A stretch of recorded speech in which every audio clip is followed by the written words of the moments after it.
Amém, gente? A gente está já na terceira semana de quarentena e muitos têm vivido dias muito angustiantes, talvez pensando na sua empresa, nos seus negócios, no seu emprego, muitos vivendo dias de aflição, por exemplo, talvez por causa de um parente querido, próximo, que é parte do grupo de risco e considerando, quem sabe, que a qualquer momento essa pessoa pode estar infectada. E será que ela vai sobreviver? Será que um de nós, quando for cometido por essa enfermidade, vai sobreviver? Não só nós aqui no Brasil, mas no mundo todo, há uma apreensão no ar, há uma angústia. E essa angústia tende a levar a todos nós a um estado de depressão emocional, a um estado de tristeza profunda. Alguns talvez já até estejam experimentando aquilo que o apóstolo Paulo fala em Efésios, quando ele fala da armadura de Deus, que a gente precisa vestir para conseguir resistir no dia mau. E para alguns esses já têm sido dias maus, já têm sido dias de grande luta espiritual, de grande adversidade, dias de, quem sabe, estarem mais do que nunca dependendo de comunhão, dependendo e precisando de renovo da parte do Senhor, de avivamento.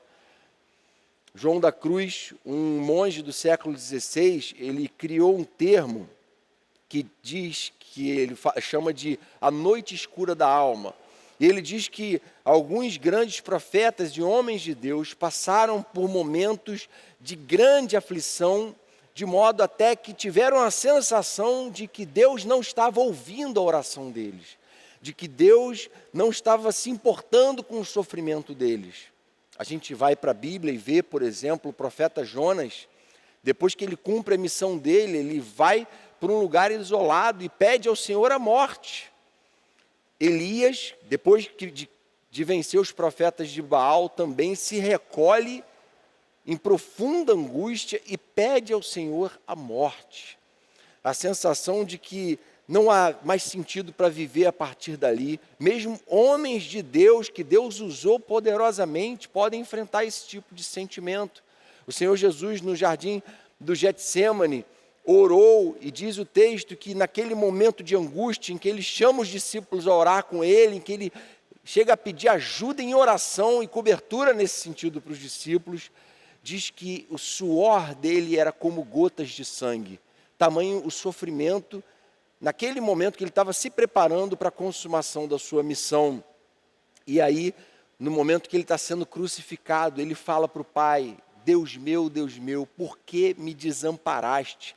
Por que o Senhor, Jesus se sentiu desamparado pelo Senhor? A gente sabe que é porque naquele momento ele estava carregando sobre si os pecados de toda a humanidade.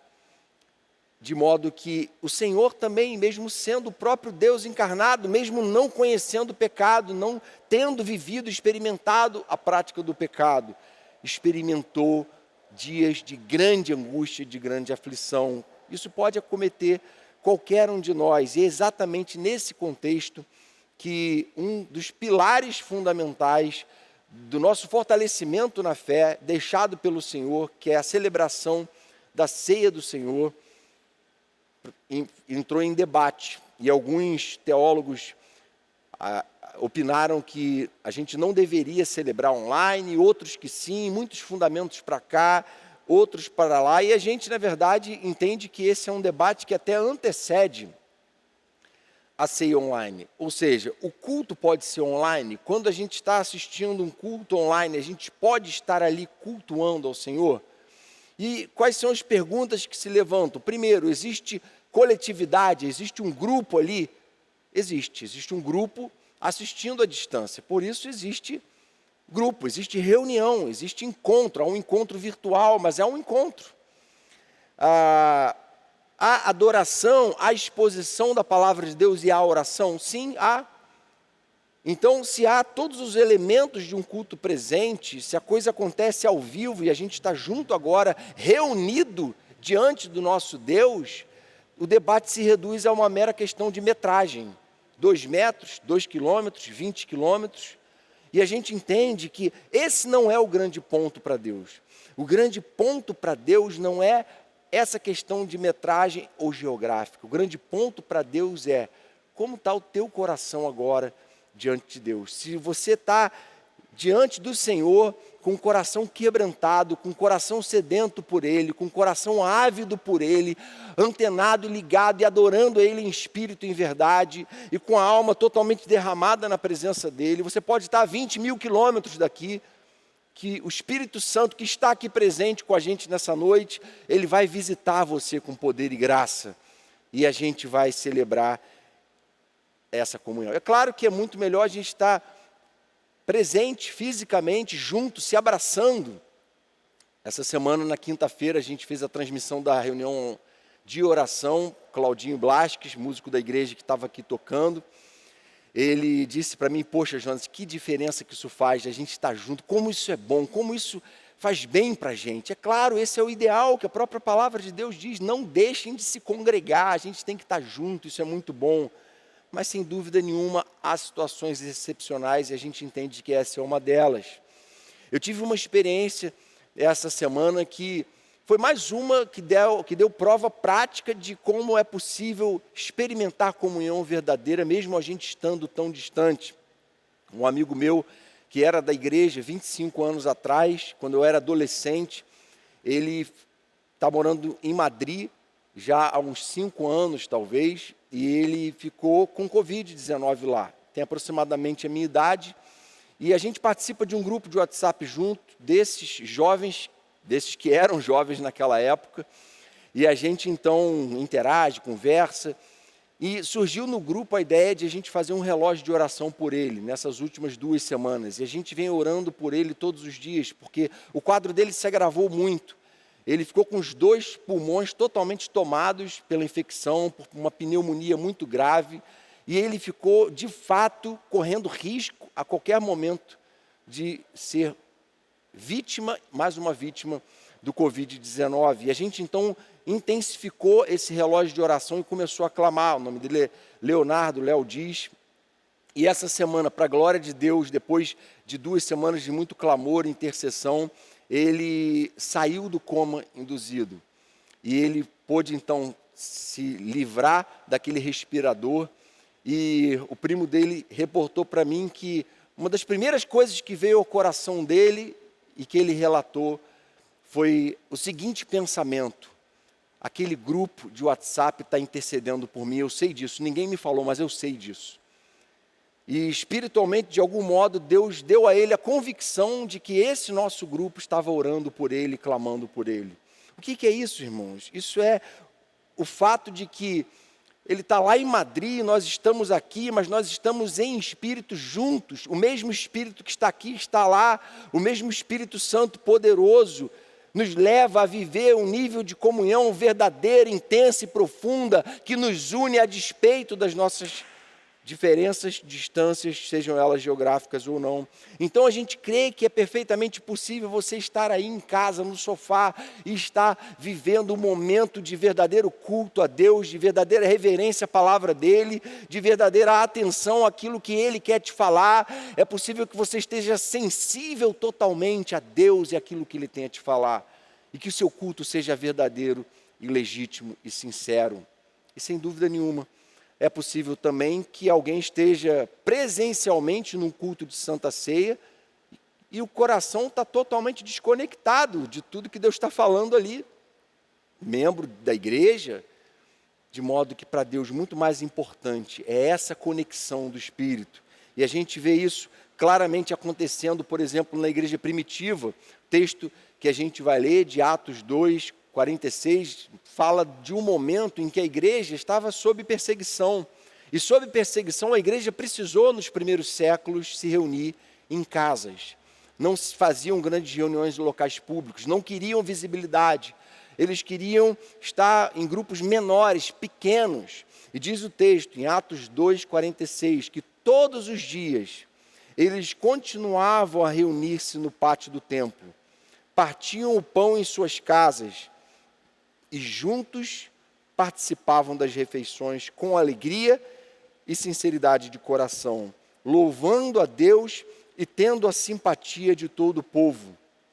E o Senhor lhes acrescentava diariamente os que iam sendo salvos.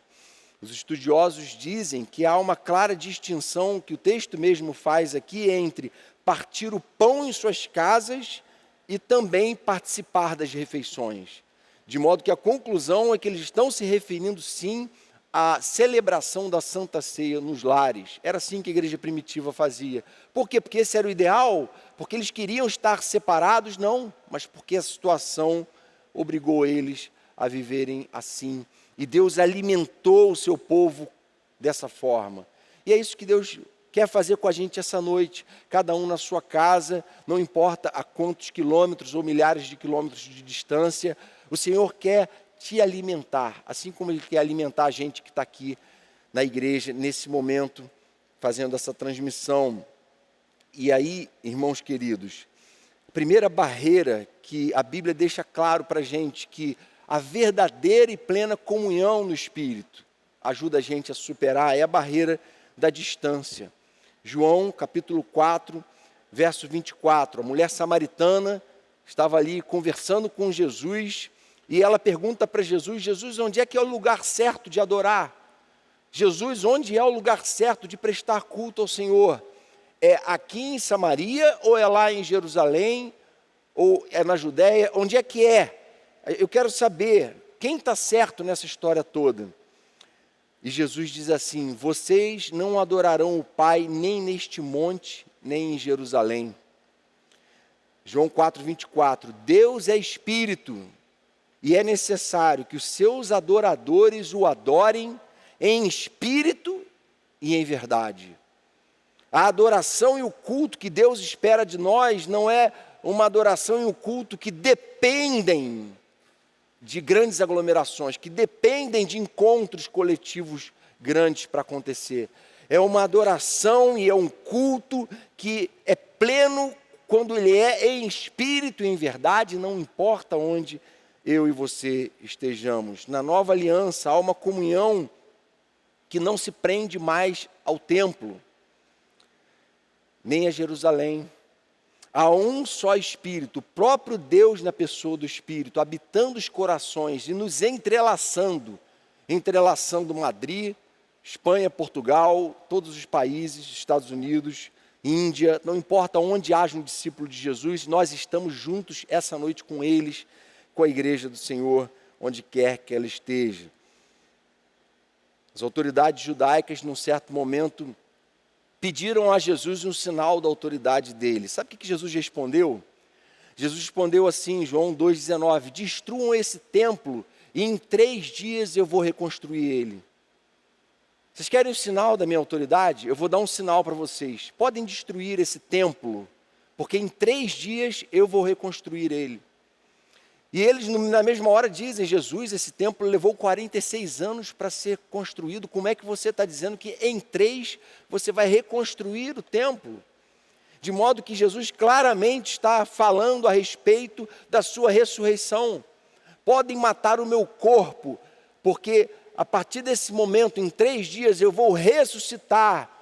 E a minha ressurreição vai fazer com que o meu corpo, a minha igreja, experimente um outro nível de comunhão que não se prende mais a toda essa estrutura religiosa do judaísmo da antiga aliança. Essa comunhão plena vai ser experimentada onde quer que se esteja, em espírito e em verdade. O templo agora, sabe o que é? É o nosso corpo. Você está aí me ouvindo agora e a Bíblia diz que teu corpo é lugar de habitação do Espírito Santo. O Espírito Santo habita o seu corpo. O próprio Deus vive em nós, vive em nossos corações. Nos corações de quem? Daqueles que passaram por um novo nascimento. Daqueles que receberam o dom do Espírito Santo. Onde é que é o altar agora, nessa nova aliança? O altar é o nosso coração. O que importa para Deus é como é que está o nosso coração. Não é onde a gente está, mas como está o nosso coração. O local de culto não é Jerusalém, mas é em espírito, em verdade. Por isso Paulo tem tanta paz e ousadia em dizer que mesmo quando ele estava ausente fisicamente das igrejas por onde ele tinha passado, ou que ele tinha plantado, ele estava presente em espírito. Chega a ser um pouco estranho Ele diz assim, 1 Coríntios 5:3, apesar de eu não estar presente fisicamente, estou com vocês em espírito.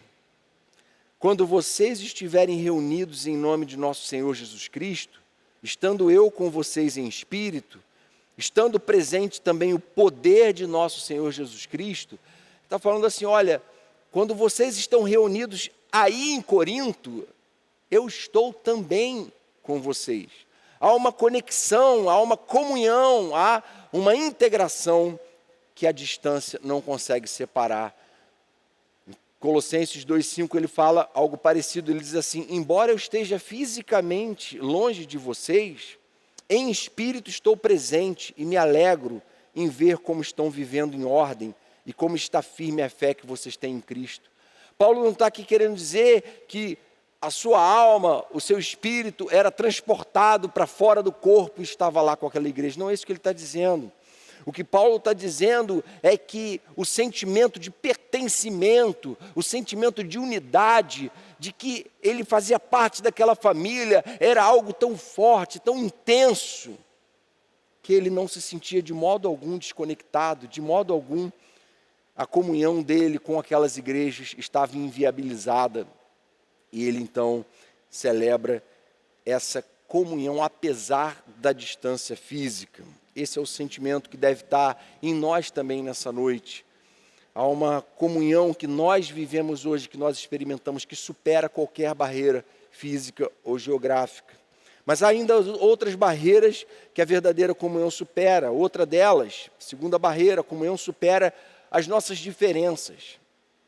Deus, na sua multiforme sabedoria, na sua multiforme manifestação, na sua tremenda e criativa habilidade de criar coisas diferentes, para ser redundante, Ele mesmo fez a gente muito diferente um do outro. E o que o pecado faz com isso? O pecado nos leva a deixar que essas diferenças nos tornem desunidos, nos tornem pessoas que vivem relações conflituosas, ou sejam pessoas intolerantes, preconceituosas, pessoas que praticam discriminação de toda forma. Mas em 1 Coríntios 12, a partir do verso 4, Paulo faz um tratado sobre a unidade do corpo de Cristo. Ele diz assim, há diferentes tipos de dons, mas o Espírito é o mesmo. Há diferentes tipos de ministérios, mas o Senhor é o mesmo. Há diferentes formas de atuação, mas é o mesmo Deus quem efetua tudo em todos. A cada um, porém, é dada a manifestação do Espírito, visando ao bem comum. Pelo Espírito, a um é dada a palavra de sabedoria, a outro, pelo mesmo Espírito, a palavra de conhecimento, a outro, fé, pelo mesmo Espírito, a outro, dons de curar, pelo único Espírito, a outro, poder para operar milagres, a outro, profecia, a outro, discernimento de espíritos, a outro, variedade de línguas, e ainda a outro, interpretação de línguas.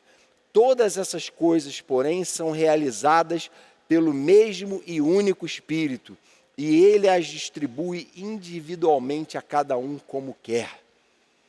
É o Espírito Santo que nos faz tão diferentes, de modo que você tem acesso a pessoas que eu não tenho. Você tem traços na sua personalidade que são coisas que Deus colocou em você para cumprir uma missão que nem eu, nem nenhum de nós da liderança da igreja poderíamos cumprir. Há uma missão única para você. Deus te fez único, te deu dons que não deu a outras pessoas. E o que a palavra está dizendo é que toda essa diferença nos enriquece, nos complementa, nos fortalece e de maneira nenhuma deveria nos levar à desunidade, deveria nos levar a qualquer tipo de ruído na nossa comunicação. A diversidade não nos enfraquece, a diversidade precisa ser celebrada. Eu gostei muito de um dos artigos que a gente leu essa semana, nessa questão de a gente faz ou não faz a ceia, a gente foi estudar teologicamente, biblicamente, qual é a direção de Deus para a igreja. A gente leu um artigo de um pastor reformado que se posicionou E ele disse assim, olha, eu sou totalmente a favor, as bases teológicas são essas, mas a gente entende as razões e as bases daqueles que não vão fazer. E a gente crê que quando eles se reunirem, vai ser bênção para eles também, para tomar a ceia. Vai ser uma ceia especial para eles também. Não existe, em muitos aspectos teológicos, um absoluto. Existe uma flexibilidade em coisas que não são a espinha dorsal do cristianismo. De modo que até mesmo teologicamente, a gente respeita demais muitas denominações que têm diferentes expressões de culto, expressões musicais, expressões na forma de pregar e comunicar o Evangelho, porque elas estão fazendo um trabalho, um papel que nós não conseguiríamos fazer, e Deus é honrado e glorificado nessa multiforme graça e sabedoria. Mas é claro, irmãos, é importante uma ressalva aqui, quando se trata de heresia, aí Paulo diz assim, olha, ainda que um anjo desça do céu e pregue outro evangelho, que seja amaldiçoado. Gente, a gente celebra sim a diversidade, mas a gente não pode de modo algum celebrar aquilo que é contrário e ofensivo à palavra de Deus e ao exemplo de Cristo e a Ele como referência. Onde a igreja cristã se abriu para o liberalismo teológico, por exemplo, que relativiza a Bíblia como palavra de Deus, o que aconteceu? O Senhor foi lá e removeu do seu lugar o seu candeeiro. Ele não falou que faria isso em Apocalipse, na carta às igrejas? Ele removeu, as igrejas se extinguiram em grande parte da Europa, porque se abriram para a teologia liberal. E ele vai fazer isso com todas as igrejas que estão vivendo esse nível de falsa unidade, de falsa comunhão, porque foi Ele mesmo que prometeu que faria. Isso, é claro, traz muito temor ao nosso coração. Senhor, a gente quer celebrar a diversidade, a gente quer, Senhor, nunca ter preconceito e nunca avaliar as pessoas pelo jeito delas se vestirem, pelo jeito delas falarem, nunca pelas expressões externas de cultura dela, mas sem dúvida nenhuma, a gente quer santificar todas as expressões culturais e reconciliar todas elas com Cristo. Você foi feito único. E aquela pessoa que é tão diferente de você, que discorda tanto de você, também foi feita única. E ela pode poderosamente ser usada por Deus, inclusive, na sua vida. Por isso, seja mais tolerante, ouça mais.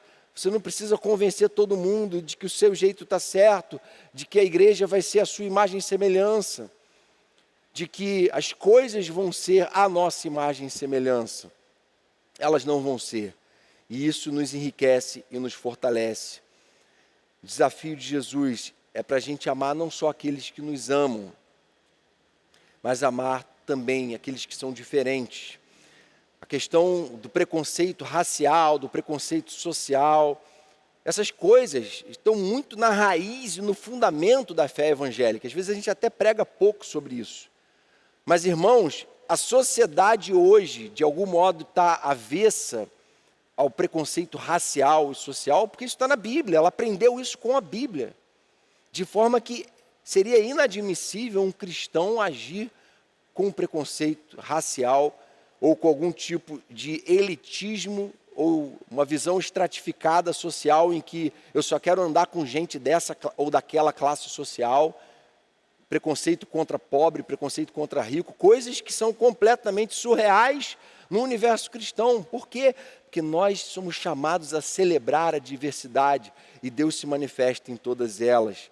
Verdadeira comunhão supera as diferenças e põe fim a todo preconceito. Essa é mais uma barreira que a verdadeira comunhão supera. E por fim, uma última lição aqui. A comunhão supera tragédias. A comunhão supera situações de grande luta e adversidade. Algumas pessoas veem que tragédias e lutas, ou entendem que essas coisas são necessariamente negativas e ruins. Mas a palavra de Deus diz que todas as coisas cooperam para o bem daqueles que amam a Deus. E fala isso num contexto em que todas as coisas envolvem sofrimento. Foi nesse contexto que o apóstolo Paulo falou. Eu posso todas as coisas naquele que me fortalece. Posso o quê? Posso passar necessidade, posso passar fome, posso sofrer açoites. Paulo sofreu tudo isso e disse, eu posso passar por isso tudo naquele que me fortalece. Provérbios 17 diz assim: em todo tempo ama o amigo e na angústia se faz o irmão. Em todo tempo ama o amigo, mas quando a angústia vem, quando o dia mal vem, quando a crise vem, quando a despensa está vazia, quando eu estou me sentindo sozinho, acuado, com medo, aquela pessoa que talvez fosse apenas um vizinho, apenas um amigo ou um conhecido, pode se tornar um verdadeiro irmão teu. Aquela pessoa, de repente, da igreja ou da célula que você nem se relacionava muito, de repente, se mostra alguém que é canal da graça e do amor de Deus na sua vida. E você se torna um canal da graça e do amor de Deus na vida da pessoa, se torna um irmão para ela. Salomão, na sua sabedoria, escreveu um texto que fala a respeito do que significa o valor da comunhão e da unidade. Ele diz assim, em Eclesiastes 4:9, é melhor ter companhia do que estar sozinho, porque maior é a recompensa do trabalho de duas pessoas. Se um cair, o amigo pode ajudá-lo a levantar-se, mas pobre do homem que cai e não tem quem o ajude a levantar-se.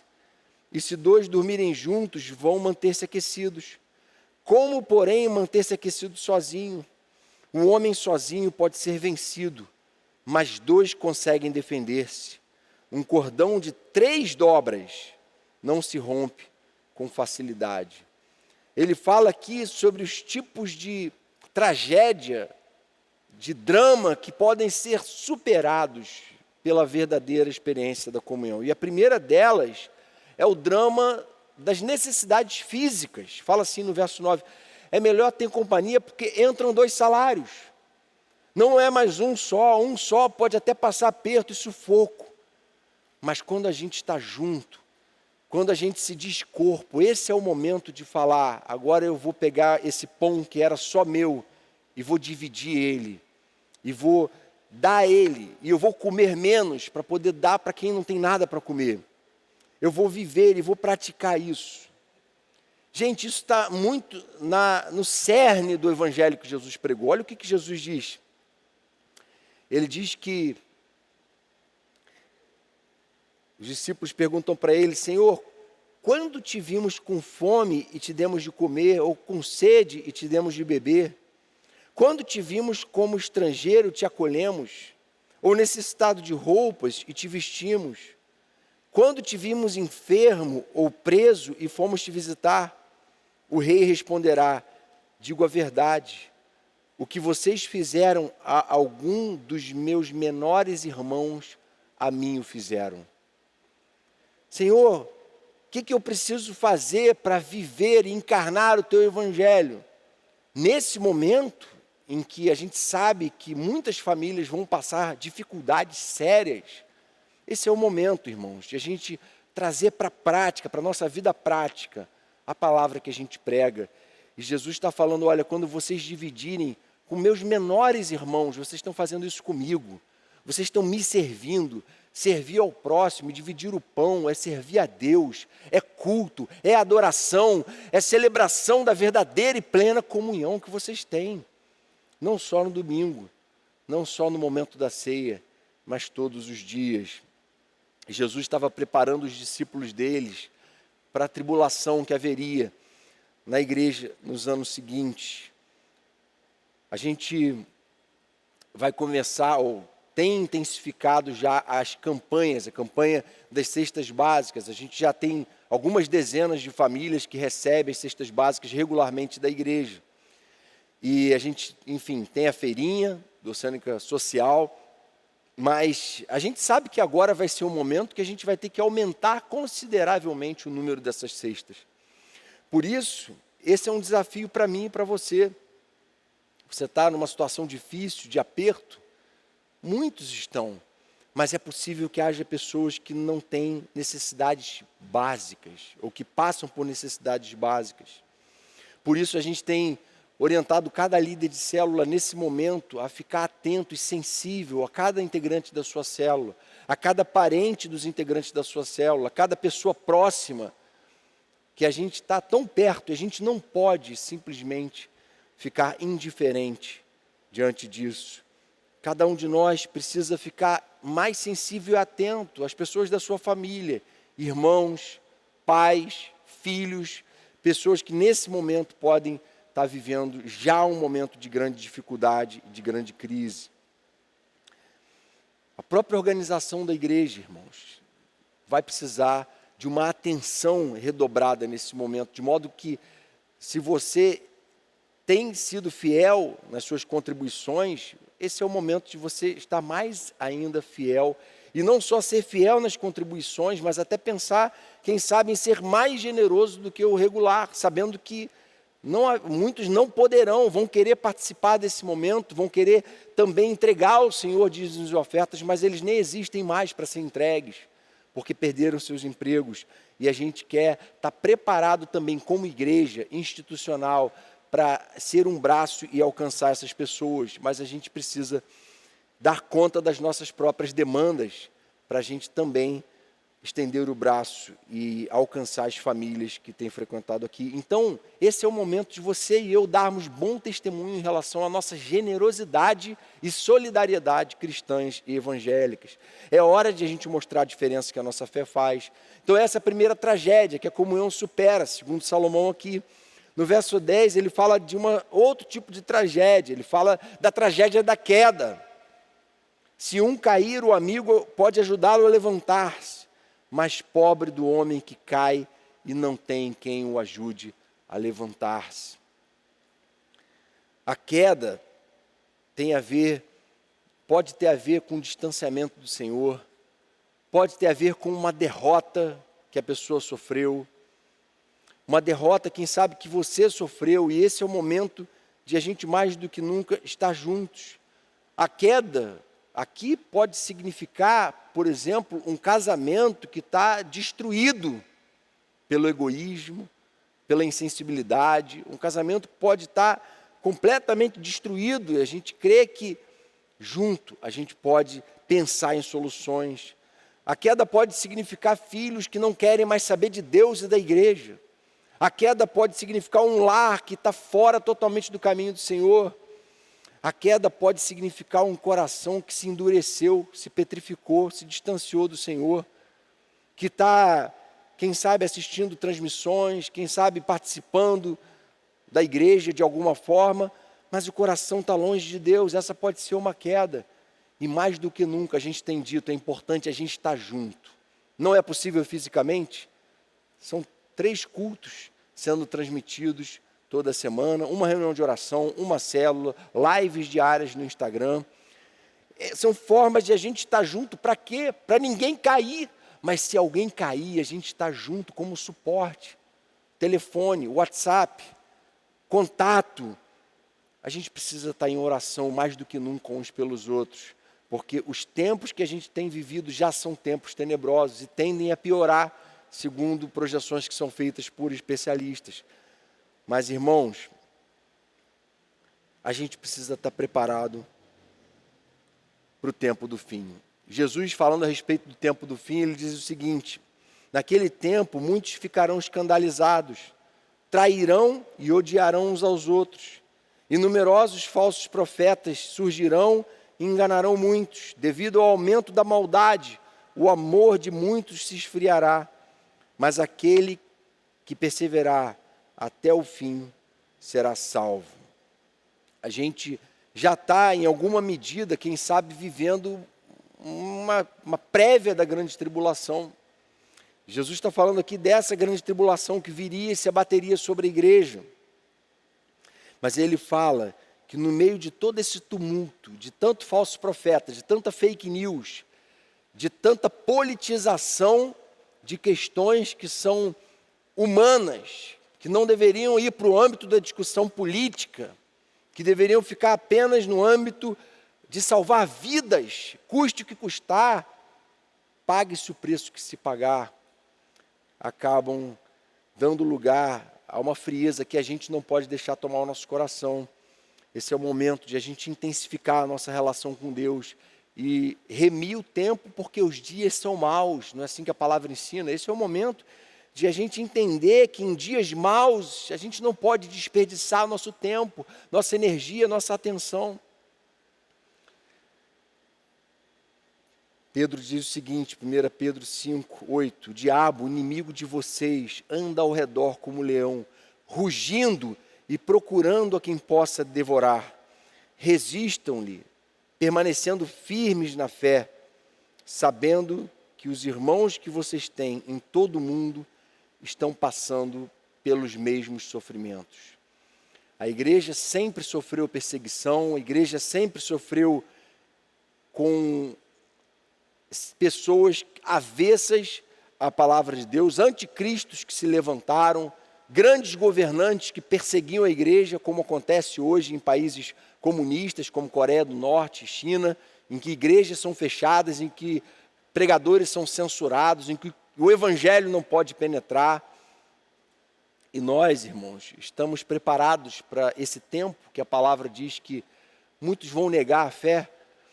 Nós estamos preparados para pregar o evangelho com coragem, denunciar a iniquidade desses países. Algumas pessoas falaram assim, poxa, é complicado vocês falarem desses países, porque isso pode representar xenofobia. Xenofobia é ter preconceito com pessoas estrangeiras oriundas desses países. Mas a gente denunciar a iniquidade dos seus líderes perversos, perseguidores abertos da igreja, gente, se a gente não denunciar isso, a gente não é profeta, a gente não é pregador do evangelho do nosso Senhor. A Babilônia sempre foi censurada pelos profetas, e ela precisa ser censurada hoje até que o Senhor venha buscar a sua igreja, até o dia em que a gente vai ver com os nossos olhos a queda da grande Babilônia, a sua destruição e a sua humilhação. E a gente está aqui, irmãos, para interceder uns pelos outros. A gente está aqui e precisa estar mais do que nunca juntos em oração, como Paulo fala, por todos os santos. Orem em todo o tempo por todos os santos e por mim, para que quando eu abrir a boca me seja dada intrepidez para fazer conhecido o mistério do Evangelho. A gente precisa pedir a Deus essa intrepidez, essa ousadia, essa sabedoria. E a gente precisa mais do que nunca remir o tempo nesses dias maus e buscar o nosso Senhor e estar junto mais do que nunca. Não deixe que esse momento de quarentena te abata, te faça entrar numa espiral descendente emocional, em que você, cada dia que passa, vai ficar mais abatido, vai ficar mais deprimido, vai ficar com mais medo. Não faça isso. Coloque sua vida diante do Senhor. Há uma alegria que supera todas essas lutas e adversidades que a gente enfrenta aqui. O Senhor é o nosso pastor e nada vai nos faltar. Ainda que a gente ande pelo vale da sombra da morte, nós não temeremos mal algum, porque o Senhor está conosco. Se o Senhor está conosco, o Espírito Santo está com a gente. Gente, a gente já está experimentando uma comunhão que supera as piores crises e as piores adversidades. Algumas aplicações aí para você anotar. A gente sabe que grande parte das células tem se reunido online, e é claro que o ideal é que todas estejam reunidas online. E essa é uma estratégia maravilhosa e tem funcionado de forma maravilhosa para muitos, de a gente se sentir junto. Então, guarde aí essas aplicações. A primeira delas, aumente o seu tempo de comunhão com Deus. Esse é um tempo de a gente repetir essa lição e essa aplicação. É verdade que existem irmãos, é verdade que existe uma situação em que é muito importante a gente estar junto aqui. É muito importante a gente estar se encontrando em discipulado, se encontrando com a célula. Mas se Deus nos permitiu, nesse momento, viver reclusos, mais do que nunca é importante a gente buscar uma comunhão direta com Ele. Uma comunhão vertical, mas uma comunhão também com aqueles que vivem com a gente. É o momento, quem sabe, de você agendar aí um culto doméstico. Eu falo por mim, se a gente não agendar, a gente não realiza esse tal culto doméstico. A gente fazer esse momento em família de buscar a Deus, fazer esse momento de confessar pecados, de falar sobre o que está errado na estrutura da família, no andamento das coisas, na rotina, no que estava acontecendo antes da quarentena e no que precisa mudar nela para depois dela as coisas mudarem. Esse é o momento. E esse é o momento também, irmãos, é claro, de a gente usar todos esses recursos que estão disponíveis para a gente alimentar a nossa alma, impregnar a nossa alma da presença de Deus. Amanhã a gente vai começar uma campanha de leitura do Novo Testamento em 60 dias. A gente estava planejando fazer uma campanha de leitura em um ano da Bíblia toda, como a gente costuma fazer, mas como a gente não teve tempo de articular essa campanha, a gente entendeu que seria o caso de a gente fazer uma pré-campanha ou começar lendo todo o Novo Testamento em 2 meses. Mas é uma leitura um pouco mais carregada, 4 capítulos e meio por dia. Mas, gente, você está em quarentena. Isso aí você lê em 20 minutos, 25 minutos talvez, com muita atenção e pausadamente. E isso vai fazer toda a diferença na sua vida, não tenha dúvida nenhuma disso. Esse é o momento, coloque no seu coração a firme resolução de amanhã começar esse plano de leitura. Se você falar assim, não, Jonas, eu já tenho o meu plano de leitura, não tem problema, que bom, amém, glória a Deus. Mas além do seu plano, vamos fazer esse plano junto também. Se você quiser ser incluído no grupo de perguntas e respostas, você pode enviar uma mensagem para um dos pastores ou para alguém da secretaria e a gente vai te incluir nesse grupo de perguntas e respostas. A gente vai ler junto. Isso vai enriquecer a nossa caminhada. Busque a Deus mais do que nunca. Gaste tempo na presença dEle. Segunda aplicação. Se diferenças celebram a Deus, vamos celebrá-las.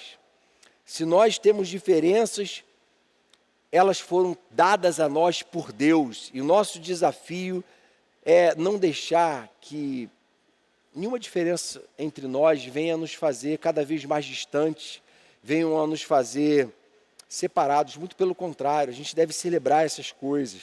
A gente tem que estar junto nesse momento e a gente tem que valorizar a riqueza do corpo de Cristo. Mesmo que a gente seja completamente intolerante com heresias e com o pecado e com tudo aquilo que ofende a santidade do nosso Deus e com tudo aquilo que é veneno para o corpo de Cristo. Irmãos, aquilo que está santificado por Deus, a gente celebra em termos de manifestações da multiforme sabedoria e graça de Deus, das diferenças que a gente tem. E por fim, terceira aplicação, aproveite a crise para exercer solidariedade cristã. Esse é o momento de você ir além, de você espalhar amor e não medo. Muita gente já está com medo, e muita gente só espalha medo, só passa adiante vídeos terríveis que falam sobre perspectivas terríveis que estão por vir. Mas você tem falado para as pessoas do que Deus tem para elas nesse momento, do que a Bíblia fala a respeito de momentos de crise, e do que Deus tem reservado para aqueles que amam a Ele, do fato de que todas as coisas cooperam para o bem de quem ama a Deus, do fato de que tudo isso vai passar, e do fato de que a gente vai triunfar, e de que a nossa casa não é aqui, e de que a gente vai viver com o nosso Deus eternamente em glória. Você tem falado isso para as pessoas, você tem espalhado a mensagem do Evangelho nesse tempo. É um tempo em que muitos corações se tornaram terra fértil para a pregação do Evangelho. E a gente é desafiado por Deus a fazer isso. E muitas vezes isso vai acontecer de forma prática, estendendo a mão a vizinhos, a parentes, a irmãos da igreja e participando mais ativamente do que nunca de forma generosa. Nossa comunhão supera perseguição e genocídios há 2000 anos. Ela vai superar a pandemia e sairemos ainda mais imbatíveis no Senhor. Nossa comunhão, a comunhão da verdadeira igreja do Senhor, tem superado as piores adversidades na história. E a gente, em breve, vai celebrar mais uma vez a vitória da igreja do Senhor sobre toda a investida contra a verdadeira comunhão. Porque ela supera tudo. Se ela supera genocídio, se ela supera perseguição, se ela superou as arenas onde os cristãos eram jogados como comida para os leões e eram feitos como tochas vivas para iluminar as ruas de Roma, ela vai superar tudo, irmãos. Amém? Vamos fazer uma oração então. Senhor querido, queremos colocar diante do Senhor esse momento em que temos vivido, Pai, no meio de uma sociedade apreensiva, no meio de uma sociedade, Senhor, tomada por medo, por uma angústia muito grande, desse momento em que muitos já vivem a noite escura da alma, já vivem, Senhor, o dia mau, já vivem um tempo de grande apreensão, e é nesse momento que nós clamamos ao Senhor, para que o Senhor venha fazer com que a nossa fé no Senhor faça toda a diferença na nossa vida, Senhor. Venha avivar, venha vivificar o nosso coração, venha nos dirigir no sentido de viver uma relação contigo ainda mais intensa, de nos dedicarmos ainda mais ao Senhor e de colocarmos em prática na nossa vida essa verdadeira comunhão que tudo supera e que vai superar o Covid-19 e que vai superar todas as outras lutas e desafios, e o seu remanescente vai permanecer fiel no último dia, mesmo debaixo de muita apostasia, mesmo debaixo de muita gente que vai abandonar porque não era verdadeiramente cristão. Senhor, a gente quer continuar firme, apegado às tuas promessas. Faz assim com a gente, em teu nome que te pedimos, Jesus. Amém, Senhor.